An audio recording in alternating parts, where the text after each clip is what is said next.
Hi mga mama, welcome back to my channel. So for today's video, we're going out with GB Girls. Makasama natin si Elle, known as Jervin, si Trisha at si Luis. Pupunta kami ng MOA kasi doon kayo magdi-dinner. Yes, magdi-dinner. Balak namin mag-dinner sa The Pounds and nakita lang kasi siya sa TikTok ni Trisha. Kaya sa MOA din kami pupunta kasi magkakape kami doon. Gagamitin ko yung aking Cinnabon gift certificate. Wait, asan ba yun?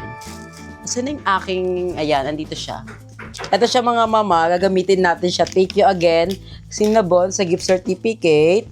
And bala ko na rin bumili doon ng mga pastry. Syempre sayang to, hindi to mabubulok dito sa bahay. Habang nandito pa sa akin to, ubusin natin to. I mean, gagamitin na natin to agad-agad kasi baka mabasa, mawala, 'di ba? So, habang hindi pa nangyayari yung mga ganung senaryo, gamitin na natin siya. Thank you ulit. This is 5,000 gift certificate. Syempre, share ko rin naman yung blessings ko na yan. Bala ko din bilan sila Elle, sila Trisha, and si Luis ng kahit isang box lang ng Cinnabon para naman at least, di ba? Share your blessings, ika nga nila. And bibili din ako para dito sa bahay. Ngayon nagpre-prepare na ako kasi in a while aalis na ako. Magubok na ako ng angkas papunta sa bahay nila Trisha. Alam niyo, sobrang lapit lang ng bahay ni Trisha sa akin here. Pag sumasakay ako ng angkas, 50 pesos lang siya kasi kabilang kanto lang naman. Yung 50 pesos is normal. Ano yung tawag doon? Basic fare kapag every time na pumupunta ako. Kasi never pa naman ako nakapag-book ng 30 pesos, 40 pesos, laging 50. Feel ko yung 50.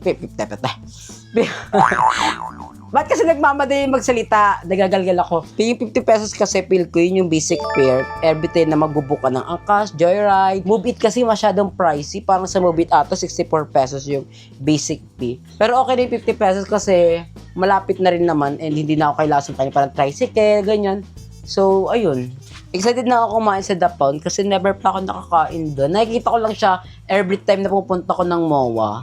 Tapos di ko siya nakakainan kasi nga feel ko mahal. Kasi yung place niya mga mama, sobrang aesthetic. Parang, I mean, pang high-end. And nakita namin sa TikTok is, ano lang siya, affordable. So, let's see, sana affordable talaga siya.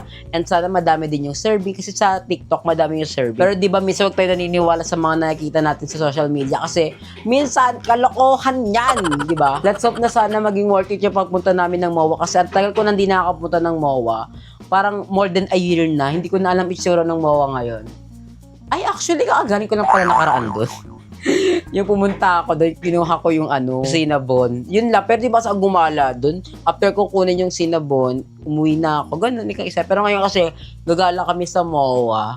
Mag-ikot-ikot lang, rampa-rampa. And after MOA, balak namin The Bones. Yung The Bones, mga mama, is bar siya. Malapit lang siya dito sa amin. Balak ko sana mag-t-shirt lang, pero mukhang hindi na tayo magti-t-shirt. Kasi syempre yung mga GB girls, bongga outfit yan. So, hindi tayo magpapauli sa kanila. Lalaban tayo. Charot. So, ito pala yung update sa aking chururut. So, for so good na happy naman ako. Baka sa next vlog ko na lang to idikit dito. Kasi aalis nga tayo, nagmamadali ako. Wala na akong ilalagay na skincare kasi wala akong sunscreen, naubusan na ako. And yung sunscreen kasi na ginagamit ko, hindi ko na siya bet kasi every time na gumagamit ako, parang ang hapdi sa mukha. Hindi ko alam kung expired na. Hindi ko din alam. Pero maganda kasi siya. Pero ngayon nag-iiba akong skincare na sunscreen. So comment nga doon dyan below kung may alam kayong sunscreen na pwede ko gamitin.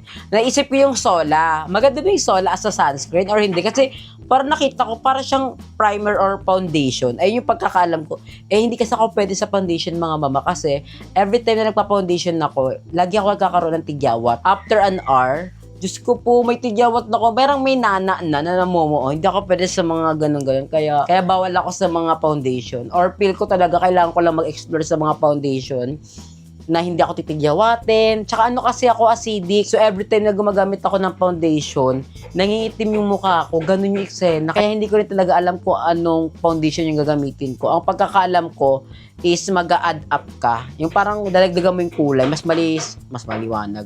Mas maliwanag. Mas mas makulay. Ano mas makulay? Mas maputi. Ay, mas maputi sa shade ko. Kasi pag acidic ka, mas umiitim, di ba? So, hindi ko din alam kung ano bang dapat gawin. Please educate me mga mama kasi wala talagang idea sa mga makeup na yan. Next natin is magpupulbo na tayo. Wala na. Ito na agad yun. Nakakainis kasi wala akong skincare eh. Not sunscreen. Okay naman yung face ko for now kasi gumagamit na ulit ako ng mga collagen, ng mga Pampapresh. Ay, yung hindi ko kinakalimutan every time na matutulog ako. Tapos yung aking hibiscus tea, paubos na siya. So, I'm planning na umorder na ulit. Kasi ayaw ko talaga nauubusan na kanya kasi feel ko, nakahagard ako pag hindi ako naiinom ng ganyan mga mama. Feel ko yung tea talaga, malaki yung benefit din siya sa katawan ko. Kaya parang feel ko sobrang fresh ko. Charot. By the way, super excited ako sa magiging renovation nitong kwarto ko. I mean, renovation, decoration nitong room ko. Kasi itong cabinet ko na to is ililipat ko siya dito. Tapos ito kasi may maliwanag ditong part. So tatakpan ko yan ng hanging cabinet. Hindi talaga ako pa ng maliwanag mama, naiirita ako. Lalo na pag alas 4, gusto ko pa magpahinga, matulog. Yung parang humiga-higa. Naiirita ako sa liwanag. Bala ko din bumili ng study table para kapag mag-get ready with me, ako di na ako nakatayo, napapagod na ako every time na nagbablog ako, nakatayo or nakaupo. Gusto ko naman yung nakaupo na may upuan, hindi naka-Indian seat kasi ang sakit sa puwet, ang sakit sa tiyan. And bala ko din every time na mag-get ready with me ako sa inyo mga mama is parang gusto ko ano ba tawag dito? Bathrobe ako. Tapos satin, ang ganda kasi parang ang lakas lang maka-feminine niya. So bala ko bumili ng itim na ganito. Bibili tayo niya. Siguro ito muna for now. Mamaya ko na kayapit kapag nasa mawa na tayo. Kasi marami pa akong gagawin. Magli-lipstick pa ako, blush on. And yung blush on ko, naawa na ako sa blush on ko. Sukong-suko na siya mga mama. Alam yung tagal na neto. Pero hindi ko siya pinagpapalit. Kasi ang ganda ng shade niya sa akin. Gusto ko yung shade niya. Ayan Tsaka di naman ako tinitigyawat sa bandang pisngi eh. Kasi kung tinitigyawat ako dyan, for sure expert nito. Pero hindi naman. So, feel ko okay lang siya. Pero ganito na kasi yung scenario niya. So, hindi ko na alam kung itatapon ko na siya. Kasi ko gusto niyang itapon ko na siya. Pero hindi pa din kasi nagagamit ko pa rin siya. Ayun, ang ganda Ang cute lang. Nakaka-feminine. Actually, hindi ko na rin kaya to gawin. Ngayon ko na ito gagawin. Mag-shoutout na tayo. Hindi na dapat lagi sa dulo. Ngayon naman, di ba? So, shout out kay Sumon Lee, kay Louie Andaya, hi kay Louie, kay Christian Gravamen, kay Goyong TV, kay Marilo Nolasco, kay Jana May, kay Paulos Chavez, at kay Nicole Ann Cruel. So, kung nanonood ka sa aking video na to at gusto mo ma-shoutout sa atin next time, comment hashtag Fresh Mama. Yun lang, i-comment nyo lang yun, then masyashoutout ko kayo sa ating next vlog. Sabi ko na kayo later, bye!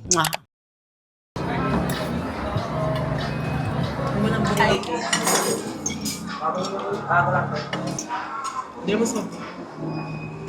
Nakakabusog ko siya agad. Ha? Ba't ko yan? Ano? Chicken? Gusto mo ba? Ba't tayo? Doon ang table. Gusto mo maganda flavor? Oo. Kami na yun sa'yo. Ano na yung kay Louis? Sa'yo na.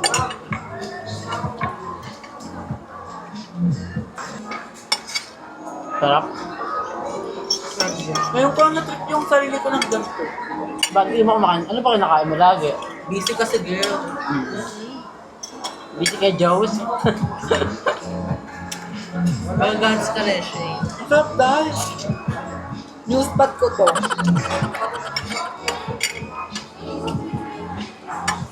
Bakit hindi ko kumain ng chicken? Dahil ako din sabi sa inyo, sila nito, promise talaga, ganyan. Para mawala lang sinyo yan. Gabi-gabi dahil, bakla, 10. May lalapit sa'yo no? Ay, hindi, legit. Kaya gusto ko kasama dun, bakla. So far, the food is giving. Like, what the F? Thank you, Lord. Guys, masarap. Thank you, Lord, for giving this opportunity. Maybe if for you. I know, but you know, girl. Ay girl, babae na girl. Ba't na girl? Ah, niya trans. Alam ng isa na kulay yung nakapataba. Eh, na-chat sa kanya ng payat.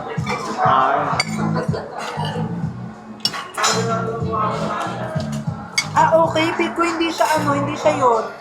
Pick ko yung payat Yung yun. payat nga. Yung payat. Yung payat ba? Kita ko. Siya yung pinatyan. Kasi sabi niya, do you have Insta? Siya yung pinatyan. Yung payat niya. Hi, sir. Parang bet niya ako. Hindi, ginano niya yung ano, QR code. Nagpapasa. Ginano niya. Yung mataba. Ay, totoo ba? Asa yung kausap niya, yung mapayat. Isay? Ba tayo, girl? Huwag na girl, parang pagod. Mag-ano? Decide? Tara na. Sobrang sarap na ito, girl. Para may nga. kakokran. I want it. I want it. Ito ba? Oo, gaga, Gusto niyo sarap ba? na. I want it talaga, mo. Order ka tapos 2,000 GC mo ulit. Paano may nylon na Ayun ka. Hindi naman ata tayo makakamarami sa alak, right? Isa lang, carry na yun. Ano bang alak? E di tayong tatlo na lang magkambagan doon. Huwag na sila. Oo, magawag na yun si May. Ay, gusto ko yun. Mawag na yun si Ma. Kaya makamula sa amin. Sagot na yun ni May. Sagot na namin. Oo, ako na Kaya lang nga makamula sa sagot amin. ng isa. Ay, parang siya. Kasi may jowa Kasi ka may pa jowa eh. siya. Ay, double bayad niya. Kasi Oh, hindi pwedeng ganon kasi wala ding ba. Ay, di ba bayaran ko ba? So, update lang. Ito tayo sa Cinnabon. And, kinilim natin. Kinilim ba or pinapalit? Kinilim? Kinilim natin yung Cinnabon na, ayan, mga pasabog. This is for Ellie. Ellie, this is for you. Mommy, thank you, Mommy. Thank you for Cinnabon for giving this opportunity. Maybe for you. Maybe for you. Sobrang dami. Kay Trisha yung malaki, para kay Latita. Then, Parang napapanguhan na ako dito. kay Louie. Oo. Right now na. Mamaya po. Sa bones ko. Ah, okay. Para sa Inglesera. Oh my God, there's something right now. Oh, it's a right now. Lumabas ka na naman, girl. Parang hindi po ako Nawala ka daw. Bobo daw ako. Sinungaling daw ako. Ay, parang that kind So, update lang mga mama. Tayo ay didikit na ng poster dito sa ating, ayan dyan. Sakto dumating na rin itong ating tape and sana madikit siya. Yung unang plan ko is dapat 6 na poster yung ilalagay ko. Kaso lang, nung nilagay ko kasi to, 3 lang ilalagay ko. Then, yung mga remaining is ilalagay ko dito sa pintuan. Kapag dumating na yung in-order ko na pantakip dyan sa bintan, tanggalin na natin yung plastic. Ayan. Ang cute niya kasi may plastic siya. So, may dumating siya dito, hindi siya nagasgas. Excited na ako sa mas magiging renovation pa natin or decoration ng ating room. Kasi yung mga ibang in-order kong parcel is on the way na dito sa bahay. For sure sa mga susunod na araw niya, pagod ako. Pero sana tama tong ginagawa ko, no? Kasi hindi ko na din alam eh. Sana talaga madikit to. Ang pinaka-struggle ko dito is sana magpantay siya sa gitna. Kasi natatakot ako. Tingnan natin kung pantay. Wait lang. Ay! Mama, hindi siya dumidikit. Ayan, madikit. Pero kung gitna ba siya? Feel ko naman nasa gitna siya. Mama, wait lang. Kailangan natin siyang ipukpok. Then the next one is itong ating poster na Peace of Mind. Yan, dito na siya. Ayan. Kaso lang, parang hindi pantay yung ginagawa ko.